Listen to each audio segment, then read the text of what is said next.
What if one day, without warning, everything you loved was taken from you? Your children gone, your home destroyed, your wealth burned to ashes, your health shattered. What if the people meant to comfort you told you it was your fault? And what if God himself was silent? Would you still trust him? There once lived a man named Job in the land of Uz. He was blameless and upright, a man who feared God and stayed away from evil. Job was wealthy, 7 sons, 3 daughters, thousands of animals, 7,000 sheep, 3,000 camels, 500 oxen, 500 donkeys. He was considered the greatest man among all the people of the East. Then one day, something happened in heaven that Job knew nothing about. The angels came to present themselves before God, and Satan came with them. God asked, "Where have you come from?" Satan answered, "From roaming throughout the earth." God continued, "Have you considered my servant Job? There is no one like him, blameless and upright, fearing God and shunning evil." Satan's response was cold. "Does Job fear God for nothing? You've put a hedge around him and blessed him. But stretch out your hand and strike everything he has. Hand, he will curse you to your face." God said, "Very well. Everything he has is in your power, but do not lay a finger on the man himself."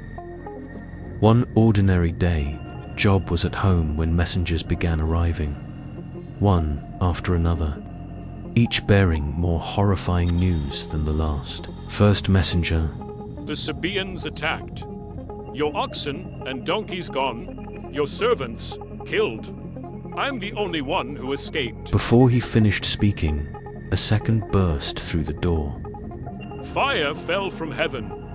Your sheep and servants burned. I'm the only one who escaped." A third ran in. "The Chaldeans raided your camels. Servants killed. I'm the only one who escaped." While the third was still speaking, a fourth rushed in with grief and horror. "Your sons and daughters were feasting together when a mighty wind struck the house. It collapsed on them. They are dead. I'm the only one who escaped." In a matter of moments, Job's world was stripped bare, his wealth destroyed, his household shattered, his beloved children gone. Job stood up, tore his robe, shaved his head, but instead of cursing God, he fell to the ground in worship. "Naked I came from my mother's womb, and naked I will depart. The Lord gave, and the Lord has taken away. Blessed be the name of the Lord." In all this, Job did not sin. But Satan wasn't finished. He appeared before God again. Same question, same answer. Then God said, "Have you considered my servant Job? He still maintains his integrity, though you incited me against him to ruin him without reason." Satan responded with a cynical challenge. "Skin for skin. A man will give all he has for his own life. Strike his flesh and bones, and he will curse you to your face." God said, "Very well, he is in your hands, but spare his life."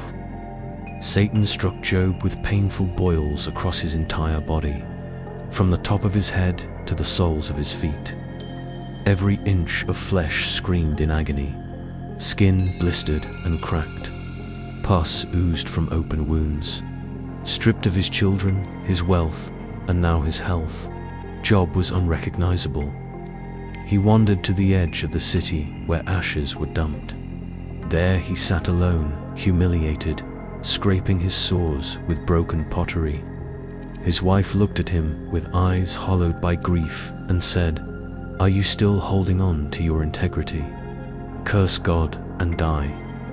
But Job answered, "Shall we accept good from God and not also accept trouble?" In all this, Job did not sin with his lips. When 3 friends heard what happened, they came to comfort him: Eliphaz, Bildad, and Zophar. They had known Job as a man of strength and wisdom. But when they saw him from a distance, covered in sores, sitting in ashes, they didn't recognize him. They wept aloud, tore their robes, sprinkled dust on their heads. Then they did something remarkable. They sat with him on the ground for 7 days and 7 nights. No one said a word. His grief was too great. Then Job opened his mouth and cursed the day of his birth. Let the day perish on which I was born. Why did I not die at birth? Why did I not perish as I came from the womb? Job's friends couldn't stay silent anymore. Eliphaz spoke first. No innocent man ever suffers like this. God punishes the wicked. Maybe you did something wrong. Job defiant. You twist my pain into proof. I know my heart. God knows it too. Bildad, your children, maybe they sinned. God is fair. If you were truly good, he would help you. Job shouting. You blame the dead. You mock me. If God would answer, I'd plead my case. But he hides while I rot. Zophar, stop lying to yourself. God sees your wickedness. Beg for mercy before it's too late. Job clung to his innocence. His friends acted like judges. Round after round of accusations. But somewhere beyond the storm clouds, God was listening. Then, after all the silence, after Job's cries, after the long speeches, the Almighty himself spoke. From the storm, the Lord answered Job. Who is this that speaks without knowledge? Get ready like a man. I will ask you questions, and you will answer me. God's voice thundered with strength. Where were you when I laid the foundation of the earth? Who marked off its size? Have you ever commanded the morning to appear? Can you guide the stars across the sky? Do you send the lightning? Do you give the horse its strength? God painted a picture of his power over the heavens, the seas, the storms, every living creature, from the wild ox to the eagle, from the mountains to the deep oceans, from the untamed behemoth to the terrifying Leviathan. Creatures no man could master. Can you pull in Leviathan with a hook? Who then is able to stand against me? After God finished speaking, Job was quiet. He felt very small. Then he said, I am nothing. What can I say to you? I put my hand over my mouth. I know that you can do all things. No plan of yours can be stopped. I had heard about you before, but now I have seen you with my own eyes. I take back what I said. I am sorry for what I spoke in my pain. Job trusted God's wisdom, even when he didn't understand his suffering. Then God turned to Eliphaz. You and your friends have not spoken the truth about me like my servant Job has. Offer a burnt offering, and Job will pray for you. They did as the Lord commanded. And when Job prayed for his friends, God was pleased. God restored Job's fortunes, giving him twice as much as before. 14,000 sheep, 6,000 camels, 1,000 oxen, 1,000 donkeys, and again 7 sons and 3 daughters.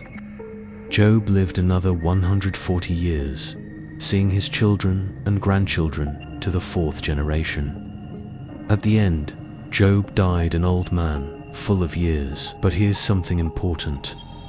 Just as Satan accused Job before God, he still accuses us today. He said, Job only worships you because you bless him. He twisted faith into a transaction. That's what the accuser does.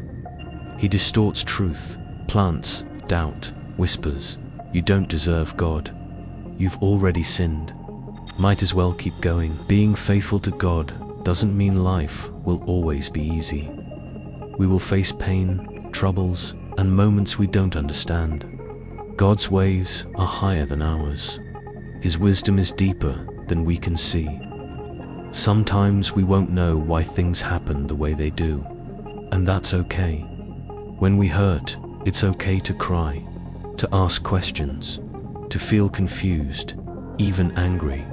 But even in those moments, we are called to trust. May Job's journey remind you, you are never alone, and God's love is greater than any storm you face.